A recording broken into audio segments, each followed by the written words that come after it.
દર્શક મિત્રો, બી ઇન્ડિયા ન્યૂઝમાં આપનું સ્વાગત છે। વિશ્વ પર નજર સાથે હું છું દક્ષા। તો કરીએ નજર વિશ્વની ખબરો પર। કેનેડામાં ખાલિસ્તાનીઓ બેલગામ બની ગયા છે।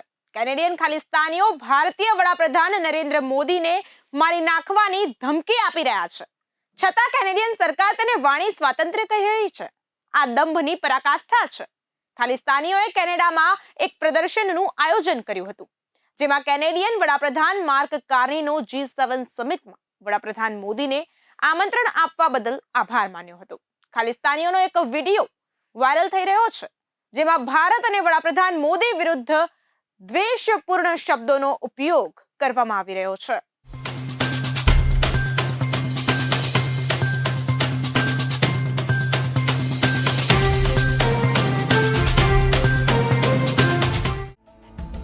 આપને જણાવી દઈએ કે કેનેડાના નવા વડાપ્રધાન માર્ક કાર્ને વડાપ્રધાન મોદીને G7 સમિટમાં આમંત્રણ આપ્યું છે। એક તરફ જ્યારે આ પગલું દ્વિપક્ષીય સંબંધો સુધારવાનો પ્રયાસ માનવામાં આવી રહ્યું છે, તો બીજી તરફ ભારતે ખાલિસ્તાની રેલીઓ અને હિંસાને કારણે સુરક્ષા જોખમો અંગે તેના રાજદ્વારીઓ અને વિદેશી સમુદાયને ચેતવણી આપી છે। ભારતીય વિદેશ મંત્રાલયે રેલીઓમાં હિંસક પ્રતીકોના ઉપયોગ અને તિરંગાના અપમાન સામે વારંવાર ઊંડો વાંધો વ્યક્ત કર્યો છે, પરંતુ કેનેડા દ્વારા કોઈ કાર્યવાહી કરવામાં આવી નથી। ખાલિસ્તાન સમર્થકોએ અગાઉ કેનેડાના વડાપ્રધાનને ભારતીય વડાપ્રધાનને આમંત્રણ ન આપવા વિનંતી કરી હતી। આમ છતાં કેનેડાના વડાપ્રધાન માર્ક કાર્ને વડાપ્રધાન મોદીને ફોન કરીને G7 સમિટમાં આમંત્રણ આપ્યું હતું। એવું માનવામાં આવે છે કે વડાપ્રધાન મોદી G7માં હાજરી આપવા માટે કેનેડાની મુલાકાતે જઈ રહ્યા છે। પ્રતિબંધિત સંગઠન સિક્સ ફોર જસ્ટિસ એક વિડિયો બહાર પાડ્યો છે, જેમાં મોદીના રાજકારણને આવવાથી લઈને જવા સુધી ઘેરી લેવાની પ્રતિજ્ઞા લીધી છે। વિડિયોમાં પન્નુએ કહ્યું, હું માર્ક કાર્નેનો આભાર માનવા માંગુ છું, જે કેનેડિયન વડાપ્રધાન કરતા વધુ ઉદ્યોગપતિ છે, જેમણે G7 દેશોની સામે ખાલિસ્તાન સમર્થક શીખોને મોદીના રાજકારણને ઘેરી લેવાની ઐતિહાસિક તક આપી। સિક્સ ફોર જસ્ટિસે દાવો કર્યો હતો કે વિરોધને હેતુ G7 દેશોને ખાલિસ્તાન સમર્થક હરદીપસિંહ નિજ્જરની હત્યા માટે મોદીને જવાબદાર ઠેરવવા દબાણ કરવાનો છે। પન્નુએ ભારત પર ઓપરેશન સિંદૂર શરૂ કરવાનો પણ આરોપ લગાવ્યો હતો, જેને તેણીએ પાકિસ્તાની શબ્દાવલીનો ઉપયોગ કરીને મસ્જિદોને નિશાન બનાવીને પાકિસ્તાન પર આતંકવાદી હુમલો ગણાવ્યો હતો। ભારતે ઓપરેશન સિંદૂર હેઠળ પાકિસ્તાન પ્રાયોજિત આતંકવાદી સ્થળો પર સચોટ હવાઈ હુમલા કર્યા હતા, જે પહેલગામ આતંકવાદી હુમલાનો બદલો હતો, જેમાં આતંકવાદીઓ દ્વારા 26 પ્રવાસીઓના ધર્મ પૂછ્યા બાદ મોત થયા હતા।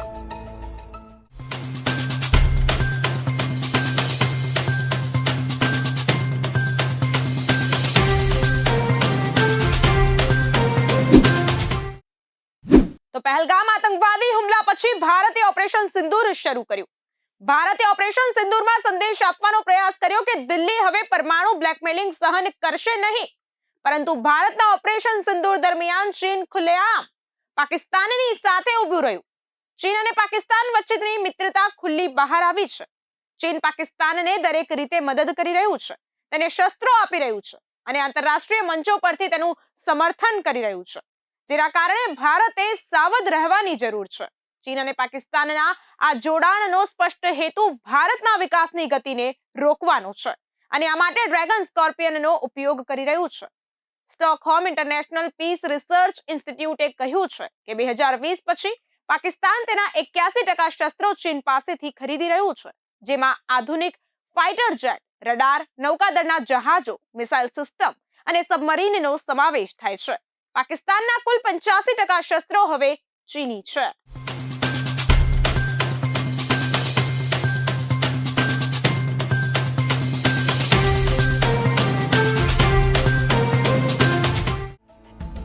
તાજેતરના સંઘર્ષ દરમિયાન પણ ચીને પાકિસ્તાનને PL-15 મિસાઇલો આપી હતી, જેનો પાકિસ્તાને Jet-NC ફાઇટર પ્લેનમાં એકીકૃત કરીને ભારત સામે ઉપયોગ કર્યો હતો। આ પહેલીવાર હતું જ્યારે આ મિસાઇલોનો યુદ્ધમાં ઉપયોગ કરવામાં આવ્યો હતો। ભારતને પંજાબમાં PL-15E મિસાઇલ મળી છે। આનાથી ભારતને આ મિસાઇલ વિશે માહિતી મળી રહી છે। હવે ભારત આ મિસાઇલનો સામનો કરવા માટે પગલાં લઈ શકે છે. જાપાન પણ આ મિસાઇલ વિશે જાણવા માંગે છે, કારણ કે તેના ચીન સાથે સારા સંબંધો નથી. યુરેશિયન ટાઈમ્સમાં એક લેખમાં ડોક્ટર ઇમરાન ખુરશીદે લખ્યું છે કે SIPRIના સિમોન વેઝમેન કહે છે કે શસ્ત્રો બનાવનાર અથવા ખરીદનાર કોઈ પણ દેશ યુદ્ધમાં કેવું પ્રદર્શન કરે છે તે જોવા માંગે છે. પરીક્ષણો અને કસરતો શસ્ત્રોની ક્ષમતાઓ વિશે જણાવે છે, પરંતુ વાસ્તવિક કસોટી યુદ્ધ છે. ડોક્ટર ઇમરાન ખુરશીદ કહે છે કે ચીન પાકિસ્તાનને માત્ર શસ્ત્રો જ આપી રહ્યું નથી, પરંતુ તેનાથી આગળ પણ મદદ કરી રહ્યું છે. સંયુક્ત રાષ્ટ્ર સુરક્ષા પરિષદમાં ચીન પાકિસ્તાનના આતંકવાદી જૂથોને આંતરરાષ્ટ્રીય પ્રતિબંધોથી રક્ષણ આપે છે. તે આ જૂથોને વૈશ્વિક ખતરો જાહેર કરવાની મંજૂરી આપતું નથી. પહેલગામ આતંકવાદી હુમલાના માત્ર 3 દિવસ પછી ચીને પાકિસ્તાનને ટેકો આપ્યો અને UNSCના નિવેદનને નબળું પાડ્યું. UNSCના અંતિમ નિવેદનમાં આતંકવાદી સંગઠન TRFનો કોઈ ઉલ્લેખ ન હતો. TRF લશ્કરે તૈયબાનો એક ભાગ છે અને તેણે ફક્ત આંતરરાષ્ટ્રીય તપાસથી બચવા માટે તેનું નામ બદલ્યું છે. ચીન હંમેશા પાકિસ્તાનને ટેકો આપે છે. ભારતની આઝાદી પછી ચીને પાકિસ્તાનનો ભારત સામે હથિયાર તરીકે ઉપયોગ કર્યો છે. 1965 અને 1971ના યુદ્ધોથી લઈને કારગિલ યુદ્ધ અને તાજેતરના તણાવ સુધી ચીને પાકિસ્તાનને દરેક રીતે મદદ કરી છે. તેણે પાકિસ્તાનને મિસાઇલ અને પરમાણુ ટેકનોલોજી પણ આપી છે. ચીની નેતાઓ હંમેશા ભારત સાથે શાંતિપૂર્ણ સહઅસ્તિત્વ અને વહેંચાયેલ એશિયન સદીની વાત કરે છે, પરંતુ તેઓ હંમેશા ભારત માટે સમસ્યાઓ ઊભી કરે છે. પાકિસ્તાનને ટેકો આપીને ચીન ભારતને ઘેરી લેવા માંગે છે. તે ભારતને તેની પશ્ચિમી સરહદ પર બાંધવા, તેની દરિયાઈ મહત્વાકાંક્ષાઓને રોકવા અને તેને વૈશ્વિક શક્તિ બનતા અટકાવવા માંગે છે.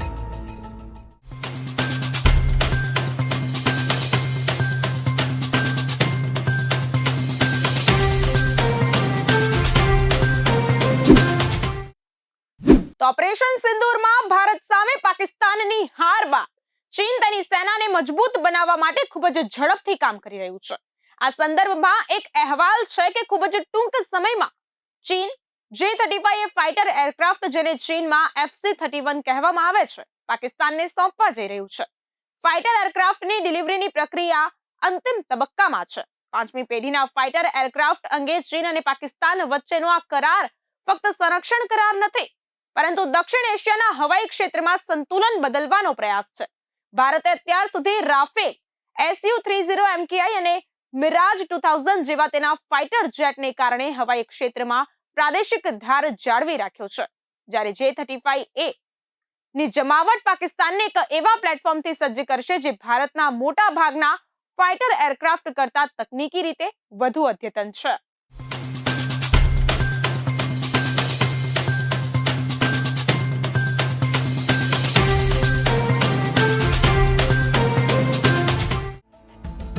J-35A સ્ટીલ્થ ફાઇટર એરક્રાફ્ટ ચીનની સરકારી સંરક્ષણ કંપની AVIC દ્વારા વિકસાવવામાં આવ્યું છે. તે મૂળ રૂપે નૌકાદળ માટે રચાયેલ ફાઇટર એરક્રાફ્ટ છે, પરંતુ હવે તેનું વાયુસેના વેરિયન્ટ પણ વિકસાવવામાં આવ્યું છે. તેમાં AESA radar, infrared search and track, network કેન્દ્રિત યુદ્ધ ક્ષમતાઓ, ડેટા ફ્યુઝન સિસ્ટમ અને સુપર ક્રૂઝ જેવી અદ્યતન સુવિધાઓ છે. આ ફાઇટર જેટ આંતરિક શસ્ત્ર ખાડીમાં શસ્ત્રો વહન કરે છે, જે તેની સ્ટીલ્થ પ્રોફાઇલ જાળવી રાખે છે. J-35A ચીનની સૌથી અદ્યતન મિસાઇલોથી સજ્જ છે, ખાસ કરીને PL-15 અને PL-17. PL-15ની રેન્જ 200 થી 250 કિલોમીટર છે અને PL-17ની રેન્જ 350 થી 400 કિલોમીટર છે. PL-15 અને PL-17 મિસાઇલો ભારતીય AWNC, AWACS અને રિફ્યુઅલિંગ ટેન્કરોને ખૂબ દૂરથી નિશાન બનાવી શકે છે, જેનાથી પાકિસ્તાનને પ્રથમ હડતાલનો હવાઈ ફાયદો મળશે. આ ક્ષમતા પાકિસ્તાનની હવાઈ રણનીતિને રક્ષણાત્મક પ્રણાલીથી આક્રમક અને ઊંડા હુમલાની વ્યૂહરચનામાં બદલી શકે છે, ખાસ કરીને જ્યારે તે ચીનના સેટેલાઇટ નેટવર્ક સાથે જોડાયેલ હોય. તેથી J-35A ફાઇટર એરક્રાફ્ટ ભારત માટે ગંભીર ખતરો ઊભો કરી શકે છે. ભારતીય વાયુસેના પાસે હાલમાં 31 સ્ક્વોડ્રન છે, જ્યારે નિર્ધારિત ધોરણો અનુસાર સેના પાસે કોઈ પણ કિંમતે 42 સ્ક્વોડ્રન હોવા જોઈએ. ભારતના મુખ્ય ફાઇટર જેટ મુખ્યત્વે Rafale Su-30 MKI, Miraj 2000, MiG-29 UPG અને તેજસ Mk-1 જેવા ચોથી પેઢીના વિમાનો છે, જે J-35A જેવા સ્ટીલ્થ ફાઇટર જેટ સામે તકનીકી રીતે નબળા સાબિત થઈ શકે છે. જો કે રાફેલ ફાઇટર એરક્રાફ્ટ J-35A સાથે સ્પર્ધા કરવાની નજીક આવે છે, ખાસ કરીને જ્યારે તે મિટિયોર મિસાઇલ અને સ્પેક્ટ્રા ઇલેક્ટ્રોનિક યુદ્ધ પ્રણાલીથી સજ્જ હોય. પરંતુ રાફેલ ફાઇટર એરક્રાફ્ટમાં સ્ટીલ્થ ક્ષમતા નથી. આવી સ્થિતિમાં BVR યુદ્ધ દરમિયાન J-35A તેના માટે મોટો ખતરો બની શકે છે.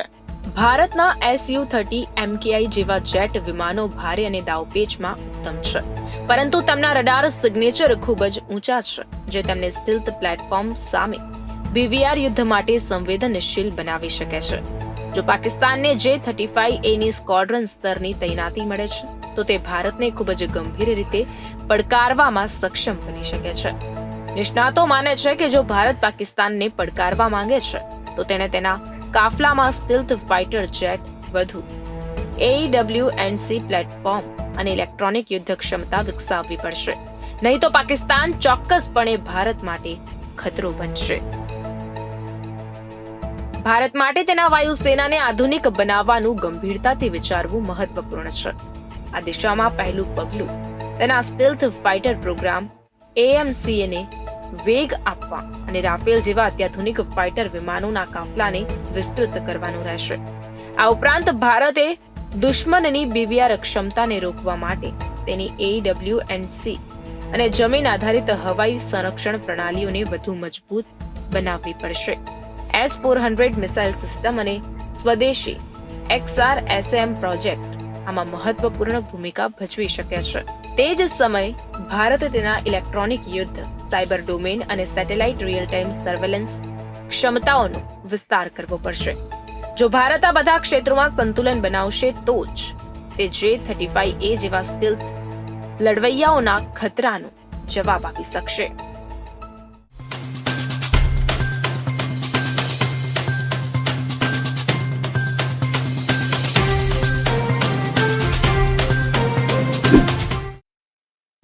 તો તાઇવાન આ દિવસોમાં ચીન તરફથી હુમલાની શક્યતાથી ચિંતિત છે.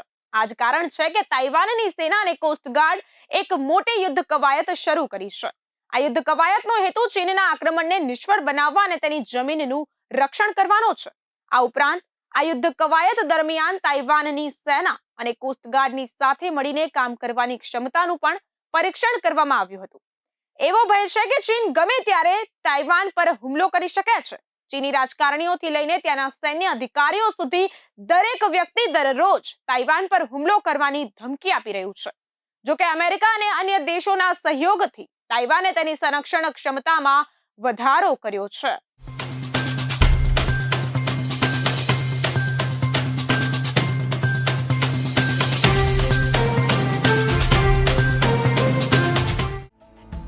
લોકશાહી રીતે શાસિત તાઇવાન વારંવાર ટાપુની આસપાસ ચીનની કાર્યવાહી, જેમ કે સમુદ્રની અંદરના કેબલ કાપવા અને રેતી કાઢવા વિશે ફરિયાદ કરે છે, જેનો હેતુ સીધો મુકાબલો કર્યા વિના તેના પર દબાણ લાવવાનો છે. ઘણીવાર તાઇવાનનો કોસ્ટગાર્ડ પ્રથમ પ્રતિક્રિયા આપે છે. એટલા માટે તાઇવાન નૌકાદળ સાથે કોસ્ટગાર્ડની તાકાત વધારવા પર કામ કરી રહ્યું છે. રાષ્ટ્રપતિ લાઈ ચિંગ-તે દ્વારા દેખરેખ હેઠળ દક્ષિણ બંદર શહેરમાં કોસુંગમાં થયેલ કવાયતમાં આંતરરાષ્ટ્રીય આતંકવાદીઓ દ્વારા બોટ કબજે કરવાનો અભ્યાસ કરવામાં આવ્યો. કોસ્ટગાર્ડે ગૃહ મંત્રાલયના બચાવ હેલિકોપ્ટર અને આર્મી મેડવેક હેલિકોપ્ટર સાથે બોટ પર ચઢવા, તેના પર ફરીથી નિયંત્રણ મેળવવા અને ઘાયલોને બહાર કાઢવા માટે કામ કર્યું હતું. કોસ્ટગાર્ડે જણાવ્યું હતું કે કવાયત સમાપ્ત થઈ ત્યારે નૌકાદળના સબમરીન વિરોધી હેલિકોપ્ટર ઘટનાસ્થળ પરથી ઉડાન ભરી હતી, જેમ કે તબીબી અને બચાવ હેલિકોપ્ટર. આવી પરિસ્થિતિમાં પહેલીવાર તેમણે એક સાથે ઉડાન ભરી હતી. તાઇવાનના કોસ્ટગાર્ડને પણ ટાપુની આસપાસ બેઇજિંગના યુદ્ધ કવાયત દરમિયાન ચીની જહાજ પર નજર રાખવા માટે નિયમિતપણે મોકલવામાં આવે છે. ચીન સાથે યુદ્ધની સ્થિતિમાં તેને લશ્કરી સેવામાં દબાવવામાં આવશે. તાઇવાનના કોસ્ટગાર્ડ નૌકાદળની જેમ વિસ્તરણ અને આધુનિકીકરણ કાર્યક્રમની વચ્ચે છે. તેના નવા એનપિંગ ક્લાસ કોવેટ્સ તાઇવાનના નૌકાદળના તુઓ ચિયાંગ ક્લાસ યુદ્ધ જહાજ પર આધારિત છે. તે અત્યાધુનિક અત્યંત ચાલાક સ્ટીલ્થ જહાજ છે, જેનો હેતુ તાઇવાનના કિનારાની નજીક કાર્યરત મોટા યુદ્ધ જહાજને નષ્ટ કરવાનો છે.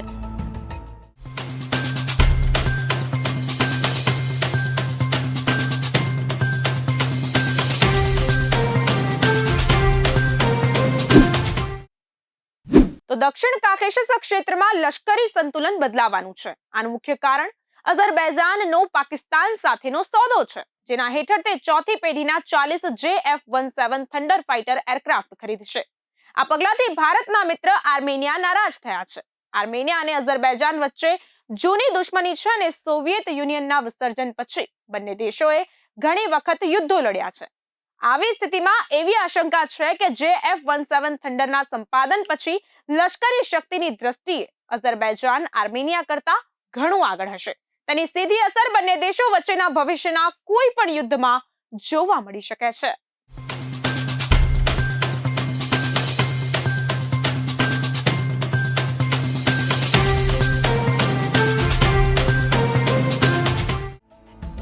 ફોર્બ્સના અહેવાલ મુજબ અઝરબૈજાને $4.6 બિલિયન સંરક્ષણ સોદા હેઠળ JF-17 માટેનો ઓર્ડર સત્તાવાર રીતે 16 થી વધારી 40 કર્યો છે.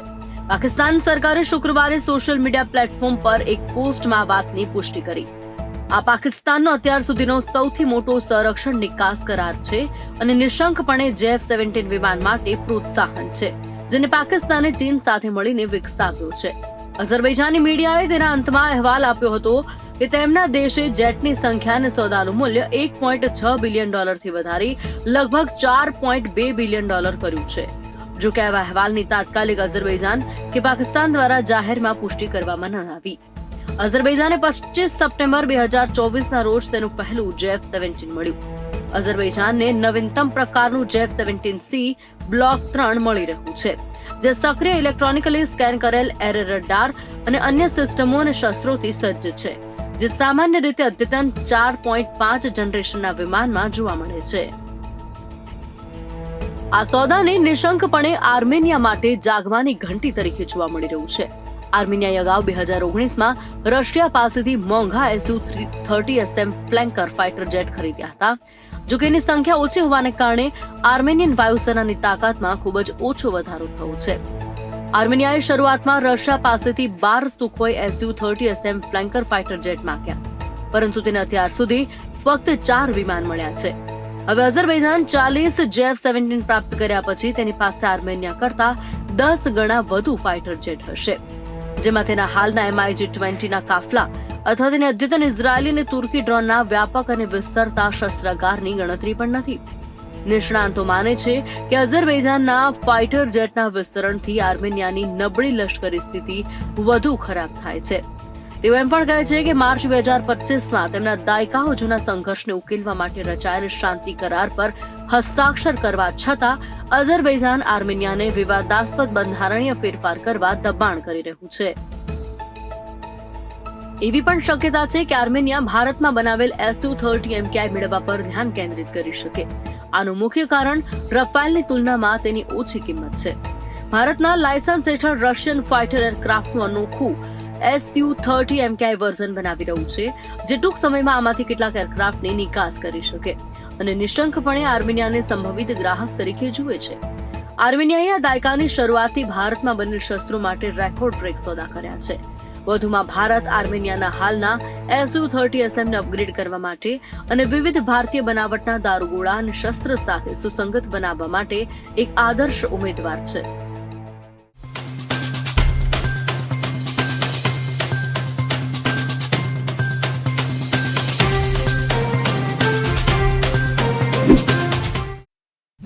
વિશ્વમાં નજર પર આગળ વાત કરીએ તો પાકિસ્તાનના ભૂતપૂર્વ વડાપ્રધાન ઇમરાન ખાન 11 જૂને જેલમાંથી બહાર આવી શકે છે. ઓગસ્ટ 2023 થી અનેક કેસોમાં અદિયાલા જેલમાં બંધ ઇમરાન ખાનને અલકાદિર ટ્રસ્ટ કેસમાં 11 જૂને જામીન મળી શકે છે. પીટીઆઈના અહેવાલ મુજબ પાર્ટીના એક ટોચના નેતાએ સમાચાર એજન્સીઓને આ માહિતીની પુષ્ટિ કરી છે. અહેવાલ મુજબ ઇસ્લામાબાદ હાઈકોર્ટ 11 જૂને 19 કરોડ પાઉન્ડના અલકાદર ટ્રસ્ટ કેસમાં ઇમરાન ખાન અને તેમની પત્ની બુશરા બીબીને સજા સ્થગિત કરવાની માંગ કરતી અરજીઓ પર સુનાવણી કરવાની છે. ઇમરાન ખાન તોશાખાના કેસ, ભ્રષ્ટાચારના કેસ અને 9 મેના રોજ થયેલી હિંસા સંબંધિત આરોપોમાં છેલ્લા ઘણા મહિનાઓથી જેલમાં છે. તેમની મુક્તિ માત્ર પાકિસ્તાનના રાજકારણમાં ભૂકંપ લાવી શકે છે, પરંતુ તે સેના અને ન્યાયતંત્ર વચ્ચેના સમીકરણો પર પણ ઊંડી અસર કરી શકે છે.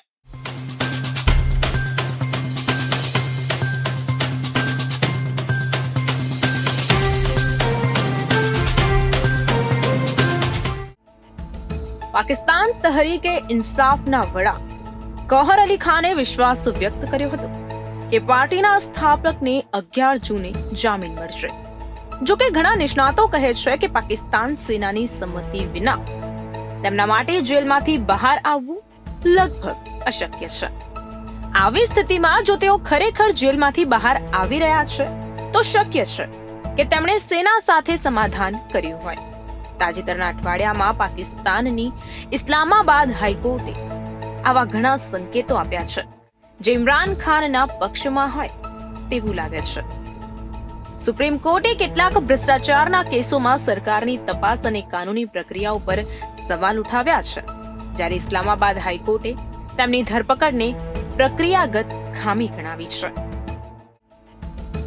11 જૂને ઇસ્લામાબાદ હાઈકોર્ટમાં એક મોટી સુનાવણી થવાની છે, જેમાં તેમના જામીન અથવા મુક્તિ પર અંતિમ નિર્ણય આવી શકે છે. સૂત્રોના જણાવ્યા અનુસાર સેના અને સરકારના કેટલાક વર્તુળો ઇમરાન પ્રત્યે નરમ વલણ પણ જોઈ રહ્યા છે. જો ઇમરાન ખાનને મુક્ત કરવામાં આવે છે તો તે પાકિસ્તાનની વર્તમાન ગઠબંધન સરકાર અને સેના વચ્ચેના સંબંધોમાં તણાવ વધારી શકે છે. વર્તમાન વડાપ્રધાન શહબાઝ શરીફના નેતૃત્વ હેઠળની સરકાર પહેલાથી જ નબળા બહુમતી પર આધાર રાખે છે. ઇમરાન ખાનના પાછા ફરવાથી પીટીઆઈ આક્રમક બનશે જ, પરંતુ દેશમાં ફરીથી ચૂંટણી કરાવવાની માંગ વધુ તીવ્ર બની શકે છે. ઇમરાન ખાનની મુક્તિથી તેમની પાર્ટી પીટીઆઈ નેતાઓનું મનોબળ વધી શકે છે અને તેઓ ફરીથી રસ્તા પર ઉતરી શકે છે. છેલ્લા કેટલાક મહિનામાં ઇમરાન ખાનને અનેક કેસોમાં દોષિત ઠેરવવામાં આવ્યા છે અને તેઓ ગયા વર્ષે 8 ફેબ્રુઆરીએ દેશમાં યોજાયેલી સંસદીય ચૂંટણીઓને બધી જબરદસ્તીની માતા કહે છે. તેમણે તેમના હરીફો પાકિસ્તાન મુસ્લિમ લીગ નવાઝ અને પાકિસ્તાન પીપલ્સ પાર્ટીને જનાદેશ ચોર ગણાવ્યા છે. ગૌહર અલી ખાને કહ્યું કે 11 જૂન ખાન અને તેમની પત્ની બંને માટે મહત્વપૂર્ણ દિવસ બનવાનો છે. અગાઉ ઇસ્લામાબાદ હાઈકોર્ટે અલકાદર ટ્રસ્ટ કેસમાં અરજીઓની સુનાવણી 11 જૂન સુધી મુલતવી રાખી હતી. ARY ન્યૂઝના અહેવાલ મુજબ નેશનલ એકાઉન્ટેબિલિટી બ્યુરો દ્વારા દલીલો તૈયાર કરવા માટે વધારાનો સમય માંગ્યા બાદ સુનાવણી મુલતવી રાખવામાં આવી હતી. તો બીજી તરફ ગૌહરે દાવો કર્યો હતો કે પીટીઆઈના સ્થાપક પર દબાણ લાવવા માટે ઇમરાન ખાનની પત્ની બુશરા બીબીને કોઈ પણ આરોપ વિના જેલમાં રાખવામાં આવી છે અને દાવો કર્યો હતો કે ઇમરાન ખાનની મુક્તિ માટે કોઈ સોદો કરવામાં આવશે નહીં. પાકિસ્તાનના એક મોટા વર્ગમાં, ખાસ કરીને યુવા મતદારોમાં ઇમરાન ખાનની લોકપ્રિયતા હજુ પણ યથાવત છે. જો તેમને 11 જૂને મુક્ત કરવામાં આવે છે તો તે આગામી સામાન્ય ચૂંટણીઓનું ચિત્ર સંપૂર્ણપણે બદલી શકે છે. પીટીઆઈ ફરી એકવાર મોટા જનસંપર્ક અભિયાનો અને રેલીઓ દ્વારા દેશભરમાં સક્રિય થઈ શકે છે. જો કે એ પણ નિશ્ચિત છે કે તેમનું પુનરાગમન સરળ નહીં હોય, કારણ કે સત્તા સ્થાપના હજુ પણ તેમની વિરુદ્ધ છે. પરંતુ ઇમરાનની મુક્તિ પાકિસ્તાનના રાજકારણમાં નવી અસ્થિરતા અને ઉથલપાથલને જન્મ આપી શકે છે.